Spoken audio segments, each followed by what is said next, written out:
Hello दोस्तों, स्वागत है आपका हमारे यूट्यूब चैनल मरीन वर्ल्ड में। दोस्तों, आज के इस वीडियो में मैं आपको बताऊंगा जर्मनी के इतिहास के बारे में और इससे जुड़ी महत्वपूर्ण घटनाओं के बारे में। दोस्तों, वीडियो में आगे बढ़ने से पहले मैं आपसे रिक्वेस्ट करना चाहूँगा कि अगर आपने अभी तक मेरा चैनल सब्सक्राइब नहीं किया है तो इसे ज़रूर सब्सक्राइब कर लीजिएगा और अगर वीडियो अच्छा लगे तो इसे शेयर जरूर कीजिएगा। तो चलिए दोस्तों, इस वीडियो को स्टार्ट करते हैं। प्राचीन रोमन डैन्यूब नदी के उत्तर में रहने वाले बर्बर कबीलों वाले देशों को जर्मेनिया कहा करते थे, जिसके नाम पर अंग्रेजी का शब्द जर्मनी पड़ा। आज के इस वीडियो में जर्मनी देश के बारे में मैं ऐसी ही जानकारी आप लोगों के लिए लेकर आया हूँ। इस देश का पूरा नाम है जर्मनी और इसकी राजधानी है बर्लिन और इसका भौगोलिक स्थान है यूरोपीय महादेश में। स्वतंत्र रूप से जर्मनी 18 जनवरी 1871 को अस्तित्व में आया, जिसे कि हम यूनिफिकेशन ऑफ जर्मनी भी कहते हैं। और इस देश का कुल क्षेत्रफल है 3,57,386 स्क्वायर किलोमीटर और कुल क्षेत्रफल के अनुसार जर्मनी का विश्व में 63वां स्थान है और यहाँ की कुल जनसंख्या है 8,31,90,556। जनसंख्या के आधार पर जर्मनी का विश्व में 18वां स्थान है और इस देश में यूरो मुद्रा चलती है। और यहाँ की प्रमुख भाषाएं हैं जर्मन, डेनिश, हेनिश, कुर्दिश, पॉलिश इत्यादि। यहाँ का राष्ट्रीय पक्षी है फेडरल ईगल और यहाँ का राष्ट्रीय वृक्ष है रॉयल ओक ट्री और यहाँ का राष्ट्रीय फूल है ब्लू वायलेट ब्लूम या फिर कॉर्नफ्लावर का फूल। राष्ट्रीय फल है एप्पल और राष्ट्रीय खेल है फुटबॉल और यहाँ पर कुल राज्यों की संख्या है 16। अब आइए जर्मनी के बारे में हम विस्तार से जानते हैं। जर्मनी आधिकारिक रूप से जर्मन संघीय गणराज्य पश्चिमी यूरोप के केंद्र में स्थित संघीय संसदीय गणराज्य है, जिसमें 16 घटक राज्य का समावेश है, जो कि 3,57,386 स्क्वायर किलोमीटर के क्षेत्र में फैला हुआ है और यहाँ की जलवायु भी ज़्यादातर शीतोष्ण ही रहती है। 82 मिलियन निवासियों के साथ जर्मनी यूरोपीय संघ के सदस्यों में सर्वाधिक जनसंख्या वाला देश है। यूनाइटेड स्टेट्स के बाद दुनिया में यह दूसरा सबसे प्रसिद्ध आवर्जन गंतव्य है, यानी कि इमिग्रेंट्स सबसे ज़्यादा यहाँ पर आते हैं। जर्मनी की राजधानी बर्लिन है, जो कि देश का सबसे बड़ा शहर है। देश के दूसरे प्रमुख शहरों में हैम्बर्ग, म्यूनिक, कोलोन, फ्रैंकफर्ट और स्टुटगार्ट है। जर्मनी की बहुत सी जनजातियां प्राचीन समय से ही आधुनिक जर्मनी के उत्तरी भाग में रह रहे हैं। देश के एक क्षेत्र जर्मनिया का उल्लेख हमें 100 AD से भी पहले के समय में दिखाई देता है। प्रवास की अवधि में जर्मन समुदाय का विस्तार दक्षिणी भाग में ज़्यादा हुआ। 10वीं शताब्दी के शुरुआत में जर्मन प्रदेशों ने पवित्र रोमन साम्राज्य के मध्य भाग की रचना की। 16वीं शताब्दी में उत्तरी जर्मन क्षेत्र प्रोटेस्टेंट पुनर्गठन का केंद्रीय भाग बना। 1871 में जब ज़्यादातर जर्मन राज्य पर्शिया प्रशासन वाले जर्मनी साम्राज्य में संयुक्त होने जा रहे थे, तब जर्मनी एक राष्ट्रीय राज्य बना। प्रथम विश्व युद्ध और 1918 से 19 की जर्मन क्रांति के बाद साम्राज्य को बदलकर संसदीय वीमर गणराज्य की स्थापना की गई। 1933 में राष्ट्रीय अधिनायकत्व यानी कि डिक्टेटरशिप की स्थापना करने के बाद द्वितीय विश्व युद्ध और नरसंहार की शुरुआत हुई। मित्र देशों का कब्जा कर लेने के बाद 2 जर्मन देश स्थापित किए गए। पहला था जर्मन संघीय गणराज्य और दूसरा जर्मन डेमोक्रेटिक रिपब्लिक। 1990 में देश को पुनः एकीकृत किया गया। जर्मनी को बहुत से उद्योग और प्रौद्योगिकी क्षेत्रों का लीडर माना जाता है और साथ ही यह दुनिया का तीसरा सबसे बड़ा निर्यातक और आयातक देश है।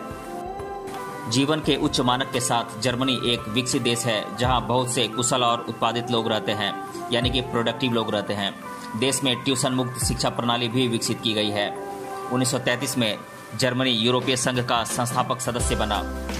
Germany United nation, NATO, G8, G20 और OECD का भी सदस्य है। देश का राष्ट्रीय सैन्य खर्च दुनिया भर में किए जाने वाले सैन्य खर्च की तुलना में 9वें स्थान पर आता है। जर्मनी अपने समृद्ध सांस्कृतिक इतिहास के लिए प्रसिद्ध है। साथ ही जर्मनी बहुत से प्रभावशाली आर्टिस्ट, दर्शन शास्त्री, संगीतकार, खिलाड़ी, औद्योगिक लोगों और वैज्ञानिक, इंजीनियर और आविष्कारों का भी घर है। अब हम जान लेते हैं जर्मनी के राज्यों के बारे में। प्रशासनिक व्यवस्था को सुचारू रूप से चलाने के लिए जर्मनी को 16 राज्यों में विभाजित किया गया है। अब मैं इनके नाम एक एक कर आप लोगों को बता देता हूँ। तो ये राज्य हैं Baden Wurttemberg, Thuringia, Lower Saxony, Bavaria, Hessen, North Rhine Westphalia, Saxony, Saarland, Bremen, Hamburg, Rhineland Palatinate, Berlin, Schleswig Holstein, Brandenburg, Saxony Anhalt, Mecklenburg Vorpommern, ये थे जर्मनी के राज्य। अब हम जान लेते हैं जर्मनी के प्रमुख धर्मों के बारे में।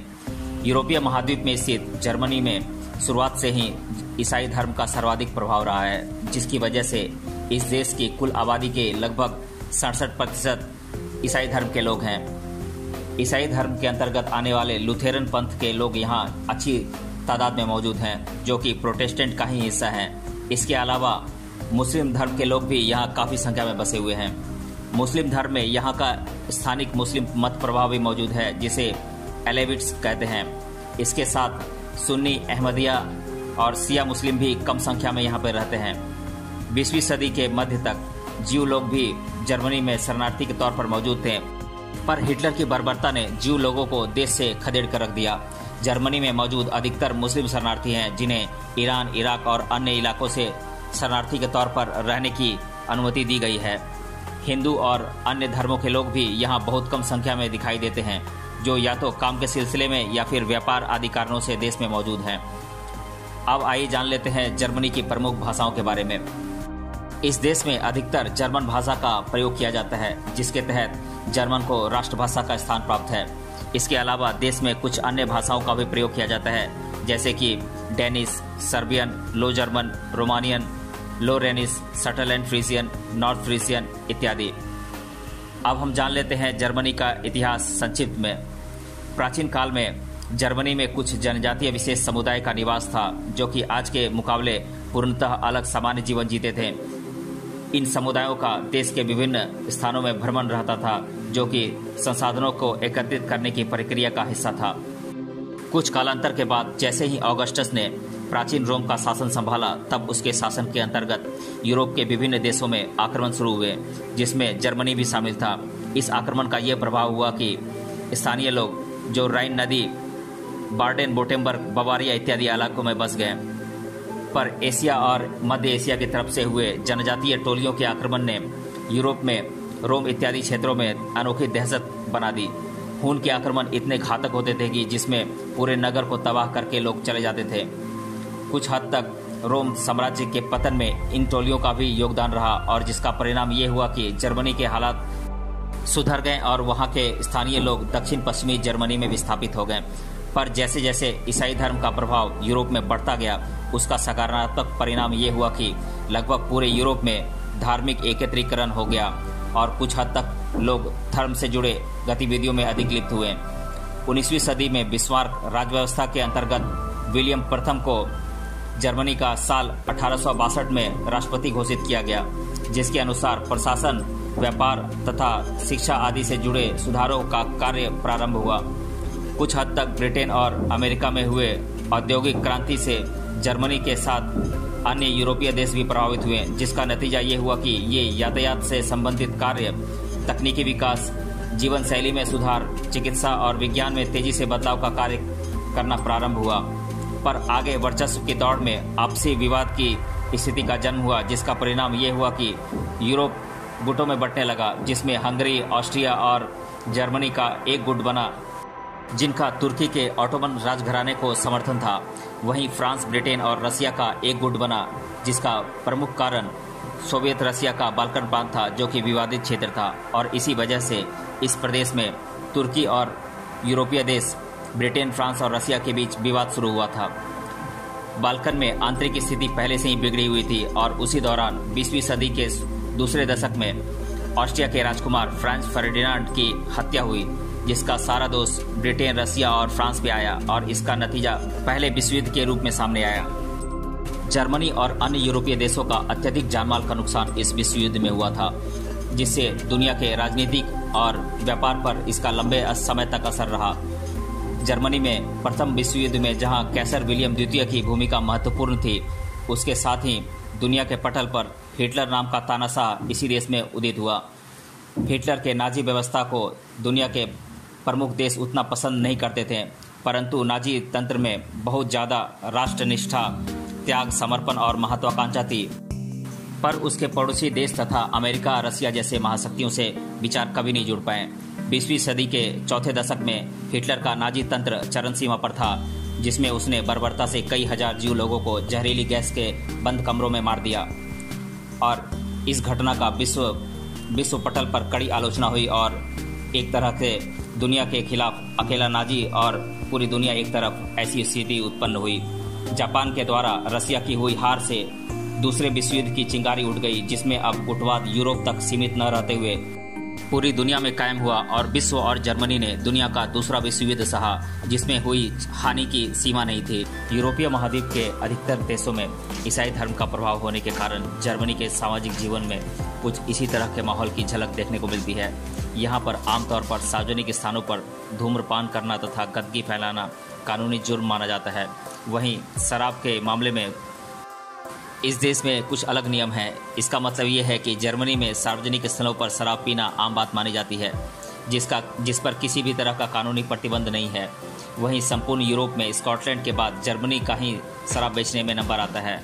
इस देश की सबसे मज़ेदार बात यह है कि यहाँ की जेलों से अगर कोई कैदी भागने की कोशिश भी करे तो उसे इसकी सज़ा नहीं दी जाती।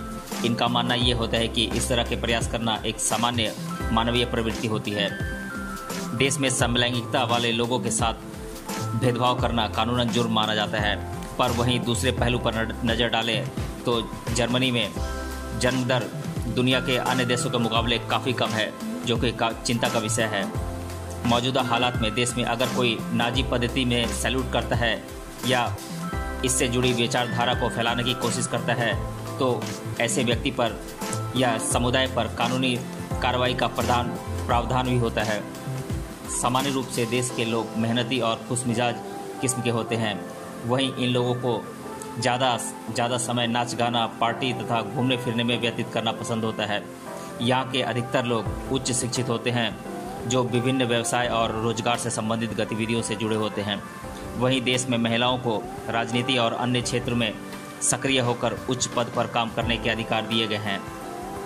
आज का जर्मनी विज्ञान, तकनीकी क्षेत्र, चिकित्सा, साहित्य, कला, खेल तथा औद्योगिक क्षेत्र द्वारा विकास में उच्चतर सफलता हासिल कर चुका है, जिसका विश्व के विकसित और शक्तिशाली देशों में शीर्ष स्थान हासिल है।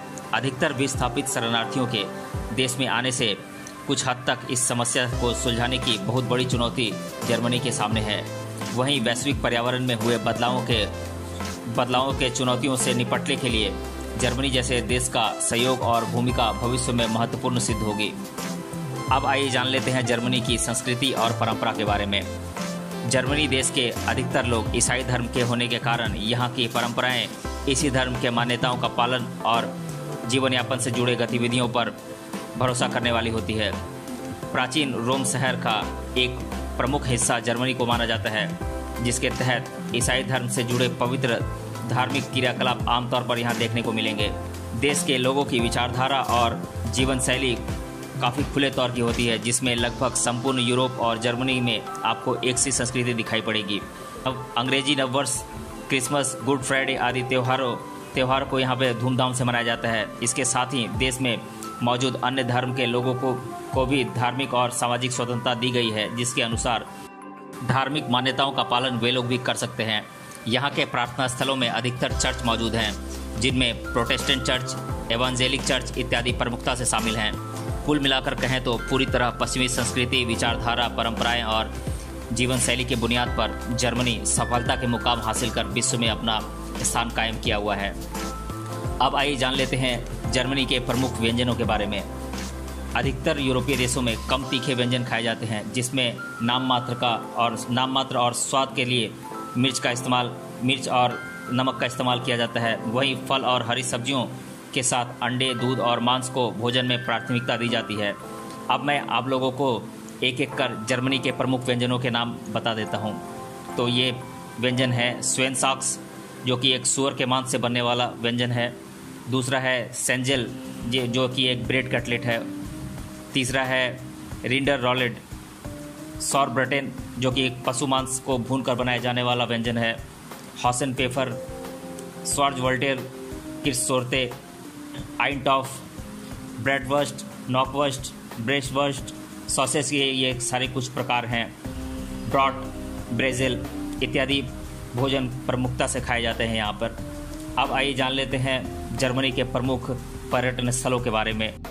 मैं यहाँ के पर्यटन स्थलों के नाम एक एक कर आप लोगों को बता देता हूँ।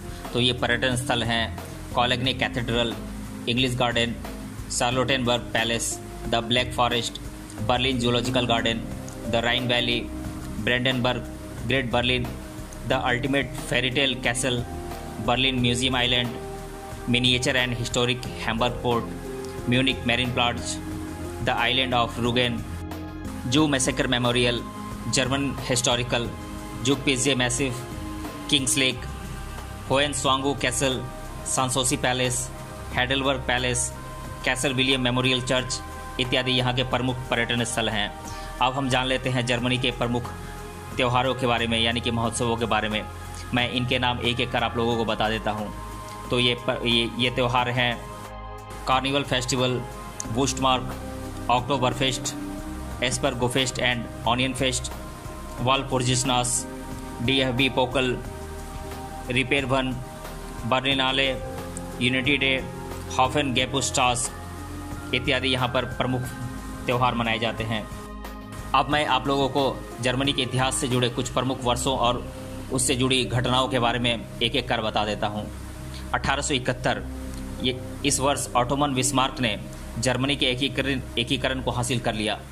1914 से 1918 प्रथम विश्व युद्ध, जर्मनी ने कैसर विलियम द्वितीय को पराजित किया और जर्मन गणराज्य की तरफ आगे बढ़ने लगा। वर्ष 1933 राष्ट्रवादी जर्मन पार्टी का हेड एडोल्फ हिटलर चांसलर बना। वर्ष 1939 से 45 द्वितीय विश्व युद्ध में जर्मनी और देश के प्रमुख संघों का बचाव किया गया। वर्ष 1955 पश्चिमी जर्मनी नाटो में शामिल हो गया और पूर्वी जर्मनी वार्सो संधि में शामिल हो गया। वर्ष 1957 पश्चिमी जर्मनी यूरोपियन इकोनॉमिक कम्युनिटी का संस्थापक सदस्य बना। वर्ष 1961 बर्लिन वॉल का निर्माण किया गया। वर्ष 1989 पूर्वी जर्मनी के लोग बड़े पैमाने पर पलायन करने लगे और बर्लिन वॉल को भी गिरा दिया गया। वर्ष 1990 हैमलेट कोहल ने पुनः एकत्रित जर्मनी की कमान संभाली। वर्ष 2005 एंजेला मर्केल जर्मनी की चांसलर बनी। अब हम जान लेते हैं जर्मनी देश के बारे में अधिकतर बार जीके में पूछे गए प्रश्नों के बारे में। तो ये पहला प्रश्न है जर्मनी का राष्ट्रीय ध्वज क्या है? तो इसका जवाब है प्रमुखता से जर्मनी देश का राष्ट्रीय ध्वज 3 रंगों से बना होता है, जिसमें काला, लाल और सुनहरे रंग शामिल हैं। इन तीनों रंग की आड़ी पट्टियाँ मुख्य रूप से ऊपर से नीचे के क्रम में होती हैं। इसमें सबसे ऊपर काले रंग की, बीच में लाल रंग की, तो सबसे नीचे सुनहरे रंग की, इस तरह तीनों पट्टियों का स्थान होता है। इस प्रकार आयताकार तरीके से तीनों रंग में जर्मनी के राष्ट्रीय ध्वज का प्रारूप होता है। जर्मनी देश का राष्ट्रीय खेल क्या है? तो ये है फुटबॉल। तीसरा प्रश्न है जर्मनी देश का आर्थिक चलन क्या है? तो यह है यूरो, यानी कि यहाँ की मुद्रा है यूरो। चौथा प्रश्न है जर्मनी की राजधानी क्या है? तो ये है बर्लिन। 5वां प्रश्न है जर्मनी देश विश्व में क्यों और किस लिए प्रसिद्ध है?